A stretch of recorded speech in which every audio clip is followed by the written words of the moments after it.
Байгаль цаг уурын байдлаас гадна санхүүгийн дутагдалд тариаланчдад багагүй дарамт болж байна. Үүнд салбарын зарим зохицуулалт хийж ажиллаж байна. Шатхууны үн бас одоо өсөж байгаа. Энэ бас манай тариаланч жоохон ордоо байна.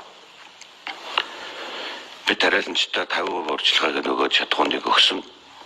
Үлдсэн 50% нь одоо тарьсан одоо зүйлэр нь одоо аавн. За энэ бол бас нэлээд дэмжлэг болж байна. За өчтөр бас манай тариалал хэлэх дэмжих сангийн өдөртөх зүйл оролдож энэ жил одоо тариаланчтай үзүүлсэн дэмжлэгийнхаа одоо буцаа авах төлбөрийг өөртөөр хийдэг. За энэ үнийг бас бид нар гаргасан.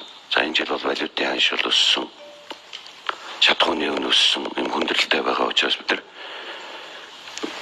өрөнд авах Улаанбаатар үнийг 600 төгрөгөөр тогтоосон. Энэ бас тариаланчд маань одоо дэмжлэг болох болов уу гэж бодож байна. За энэ жил бид нар импортоор Улаанбаатар авахгүй гэсэн одоо золтой ажиллаж байна. Монгол улс тусгаар улс юм бол өөртөө одоо дотооддоо тарьж иргэдэд хямд үнээр экологийн цэвэр Улаанбаатараар хангах үүрэгтэй.